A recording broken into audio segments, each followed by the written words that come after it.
We did receive some came from that stock, and the expiry dates were covered over with new dates because the products were already expired, and so they put a new date on to say that and they said it was still safe. But some of it had been unusable. We did receive some stock where the elastic of the masks was rotten, and every time you put it on, they just broke. You couldn't use them. They didn't create any sort of seal. So while some stock did come through, some of it was of poor quality. Dr. Chan Nagpal said the use of the out-of-date items was raised with NHS England, and the BMA had been reassured that they had been retested and were safe. It later transpired that they were actually, many of these millions of them were actually faulty. They were not they didn't meet the safety standards, even though we were initially told they had. He said huge sums had been wasted on PPE that was not of sufficient quality. The MPs will hear from senior health officials next week. Simon Jones. A health minister has welcomed what is called a helpful High Court ruling over the use of puberty blockers. Lord Bethell said the judgment meant that no one under the age of 16 could be referred for drugs that suppressed the release of hormones unless a court ruled that it was in the child's best interest. The case was brought by Kira Bell, who began taking puberty blockers when she was 16 before detransitioning. A non-affiliated peer, Lady Fox, welcomed the ruling. Will the noble Lord Bethell join me in saluting the bravery of Kira Bell for taking this action and echo her message that being a tomboy or not liking stereotypically girly things does not make girls or young women any less female? The minister, Lord Bethell, said he saluted the court for bringing clarity to the issue. The court has made it clear that children under a certain age are not ordinarily able to make the kinds of decisions that have been previously asked of them. A Conservative, Lord Dobbs, used the exchanges to pay tribute to the writer Jan Morris, who died last month. She was born a man, served in the British Army, fathered 4 children with her beloved wife Elizabeth, and then transitioned from male to female in the 1970s, a challenge she bore with extraordinary humour and patience. Lord Dobbs suggested the minister should spend his spare time reading Jan Morris's books. And would he agree that Jan Morris's example of seeing the world in glorious colours rather than narrowly in black and white, and of always showing kindness and tolerance, even to those who disagreed and perhaps disapproved of her, is an example that should inspire all sides of this debate and give comfort to those, particularly children and their parents, who find themselves struggling with the same difficult situation she did. Lord Bethell was happy to endorse that tribute. Jan was an absolute model of warmth and kindness. Can I also say that having worked in the nightclub industry, I've met and worked with and enjoyed the company of many trans people, and that has always proved to be an extremely uplifting experience, and I am a massive supporter of the trans movement in the round. Lord Bethell. Now, some fans have already been allowed back into sports stadiums following the lifting of some coronavirus restrictions in parts of England. But the Culture Secretary, Oliver Dowden, says it could be autumn next year before venues are full again. Rachel Byrne reports. Andy Carter is a Conservative who won a so-called red wall seat at the election before Christmas last year. He took Warrington South from Labour.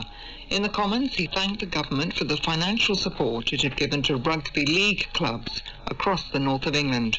Can I ask my honourable friend to also look at what support government can provide in terms of insurance and indemnity so that planning can continue for the Rugby League World Cup, which is due to take place across the north of England next year? Concerns, of course, because of COVID and the risks that such important tournament might not be able to take place. The Culture Secretary, Oliver Dowden, said Andy Carter was absolutely right. But then Mr Dowden got it wrong. The Halliwell Jones Stadium in his constituency will be a terrific host of the Rugby League World Cup. Just outside, very close to his constituency. I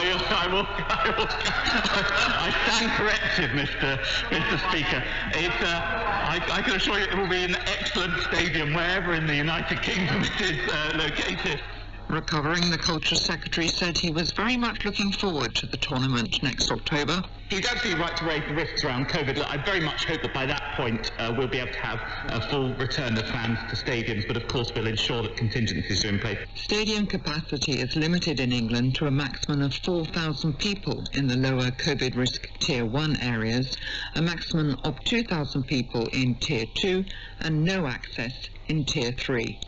Another Conservative, Carl McCartney, focused on football. My constituency of Lincoln is home to the mighty Imps, something my constituents and I are very proud of. Whilst the partial resumption of fan attendance is positive news, this does not end the concern clubs and fans have. Will my right honourable friend confirm his plans to see a full return of fans, and what further financial support can be provided for those clubs that have had a very difficult 2020? Oliver Dowden sought to be positive. Of course we want it to reopen as rapidly as possible. The first important step for somewhere like Lincolnshire is to get out of Tier 3 into Tier 2 and then Tier 1, and you'll see more fans able to attend as we go through that process. There was less good news, however, for people hoping to get to music and arts festivals next year. Theresa Villas, a Conservative former Cabinet Minister, raised the problem of how events could insure against COVID risks. If we're going to get music festivals and major events on again from the spring and summer, businesses need to be signing contracts and spending money now. Will the Minister give serious consideration to government support for an indemnity or insurance scheme so that they can make those decisions in the confidence that if there is a third wave, then their losses are going to be mitigated? The Culture Minister, Caroline Dinenage, said she was well aware of the concerns about insuring live events. It is something we're looking at very carefully, but the key really is for the industry to build an evidence base that absolutely demonstrates insurance coverage is the only barrier to events being able to take place. That's what we managed to prove with the Film and TV Fund. Julian Knight, the Conservative who chairs the Culture Committee, said the UK was a world leader in music and arts festivals. The sector's worth $12 billion and supports many thousands of highly skilled jobs as well as the financial lifeblood of the nation's musicians. However, there will be no festival season next year unless insurance is underwritten in case of COVID disruption. There was, he said, no time to lose. With a minimum lead time of 6 months, the reinsurance needs to be in place now before the likes of Glastonbury commit. Caroline Dinenage said it was indeed a very urgent situation. There is a subgroup of my entertainment and events working group looking very specifically about how we can get festivals reopened, and in the last few weeks I have met with representatives from festivals in Edinburgh and only yesterday from festivals on the Isle of Wight. But what about theatres and those who work in the performing arts? Asked Paul Blomfield, a Labour MP. The performing arts depend on an army of freelancers, 70% of the theatre workforce alone. Actors and performers, but more, working in lighting, set design, stage management and other areas. He said these freelancers had been shut out of government support. Caroline Dinenage told the Sheffield MP that the government was backing cultural and artistic institutions. The whole thing about supporting freelancers is getting things back up and running.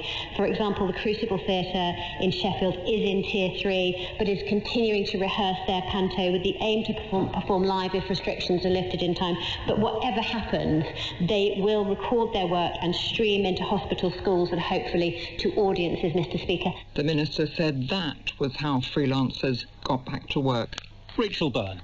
It's been more than 350 years since the Commons sat on Christmas Day, and it's unlikely to happen this year, but the government still hasn't announced when Parliament will begin its Christmas break. The Labour shadow leader of the Commons, Valerie Vaz, complained that the situation was chaotic. This is an incredible discourtesy to the staff of this House. As Mr. Speaker pointed out, they've worked so hard to keep us going. They need to prepare, they need to check on childcare, all sorts of arrangements they need to do. The reason for the delay is, of course, the Brexit trade talks. The leader of the Commons, Jacob Rees